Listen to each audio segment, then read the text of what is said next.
Random House Audio presents Star Wars, Clone Wars, Gambit, Stealth by Karen Miller.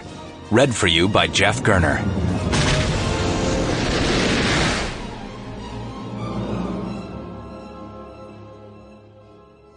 Chapter 1.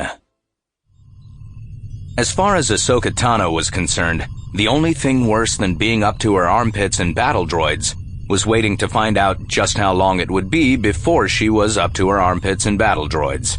She hated waiting, but it seemed that war was all about waiting, at least when it wasn't about staring death in the face. But I'm not scared. I'm not scared. I'm not scared. I'm not... With Resolute out of rotation for a refit, she stood on the bridge of Indomitable, one of the next generation of cruisers to come out of the Alantine 6 shipyards. Cruisers that were faster and more responsive than ever before, thanks to her master's, what had the chief shipwright called it?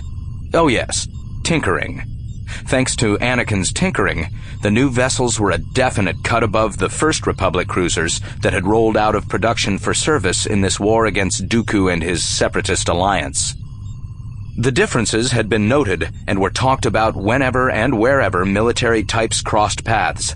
In battle, in briefings, sharing some chit-chat and a drink in this mess or that one, or even the occasional civilian bar. The Jedi who fought on the front lines were talking about them too. Everyone who relied on the massive Republic warships knew that their odds of survival had increased because Jedi Knight Anakin Skywalker liked to muck about with machines when he wasn't busy being the scourge of the Separatists. Anakin. That's how she thought of him now. After arduous months of fighting by his side, learning from him, saving him, and being saved by him. But she never called him that to his face. She couldn't. The idea of saying Anakin felt more disrespectful than a cheeky nickname. Sky Guy was familiar, but it wasn't intimate. First names were intimate. They implied equality, but she and her master weren't equals. She suspected they never would be. She was pretty sure that no matter how hard she trained, how hard she tried, even after she'd passed the trials and been made a Jedi Knight, she would never come close to matching him as a Jedi. How can I? He's the chosen one. He can do things that aren't meant to be possible. She snuck a sideways look at him, standing on the far side of Indomitable's bridge in hushed conversation with Master Kenobi and Admiral Yularen. Letting down her habitual guard the tiniest bit, she prepared to stretch out her senses, to feel what he was feeling behind his carefully constructed mask. It wasn't prying. She didn't pry. As a Padawan, it was her job, no, her duty, to make sure her master was well, to be constantly attuned to his mood so she could anticipate his needs and more perfectly serve him. Since joining Anakin on Christophsis, she'd lost count of the times that keeping a close eye on him had made the difference between success and failure, life and death. Young she might be, and still in training, but she could do that. She was good at that. Besides, once assigned to this man, she'd made her own private and personal vow quite apart from the public oaths she'd sworn in the Jedi Temple. I will not be the Padawan who gets the Chosen One killed.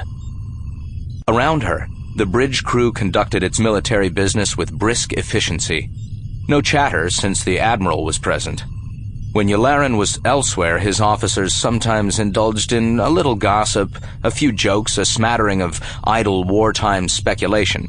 Nothing detrimental to discipline, nothing untoward, just harmless camaraderie to help while away the tedium of days like this one, when battle was yet to be joined, and the void beyond the transperistyle viewports remained empty of enemy ships and impending slaughter. She could hear, humming in the background, all the baffling hardware that made these warships possible.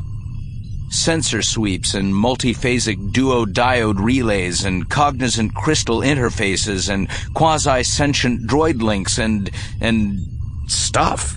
So much stuff, and it made no sense to her. The slippery info laneways of computers she could work with, but she didn't possess any kind of knack for nuts and bolts and circuits machinery. Constructing her own lightsaber had nearly given her a nosebleed. Anakin, on the other hand, machinery was meat and drink to Anakin. He loved it. But she was letting herself become distracted, so she pushed those thoughts aside. Her immediate task was to ascertain what Anakin was feeling.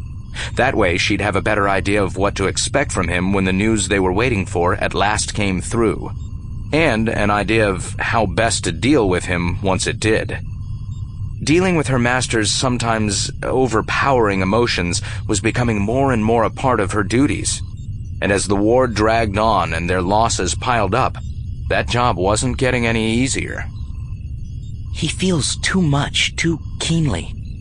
Maybe that's what happens when you've got the highest midichlorian count in Jedi history. Maybe that's the trade-off.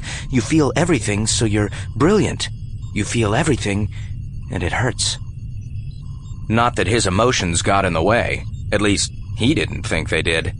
And to be honest, she didn't either. At least, not as often as some people thought. Like Master Kenobi, for example, who chided his former Padawan for taking crazy risks, for pushing himself too hard, for letting things matter too much and losing his carefully measured Jedi distance. She didn't always disagree, and sometimes, when Anakin had given her a really bad fright or when his mood became difficult, she wished she could chide him too. But as a Padawan, she had to find another way to let her master know he'd gone too far. So she sassed him, or invented nicknames that were guaranteed to get under his skin. Sometimes she even deliberately flouted his wishes. Anything to break him free of sorrow or frustration or some bleak memory he refused to share. Anything to let him know, hey, what you did then, that was stupid. But mostly, she kept her fears for him to herself because all his bright and burning passion for justice, his reckless courage, his hunger for victory, and his refusal to accept defeat, they were what made him Anakin.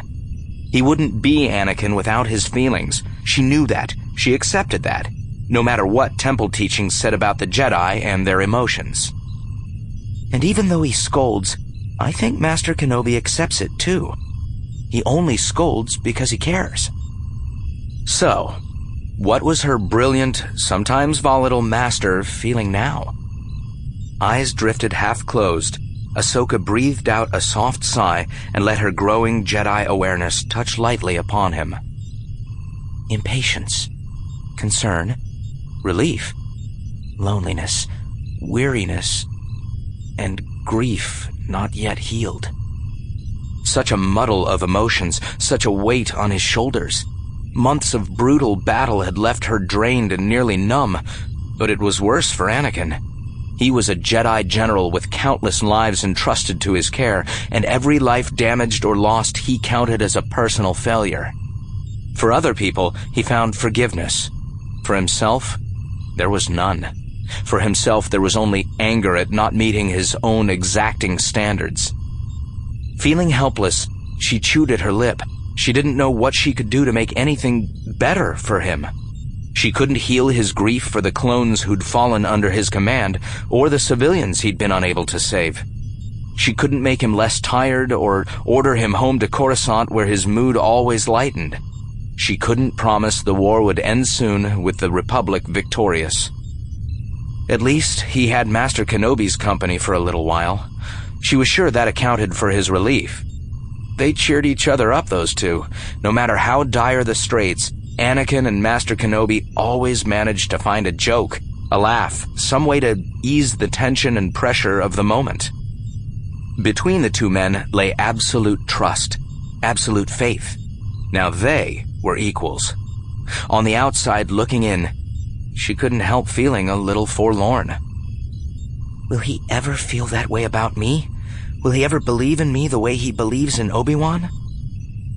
She opened her eyes to find Anakin looking at her. Though she'd tried so hard to be discreet, still he'd felt her sensing of him. She held her breath, expecting a reprimand. Anakin hated when she did this. But no reprimand came. Instead, her master raised a Sample complete. Ready to continue?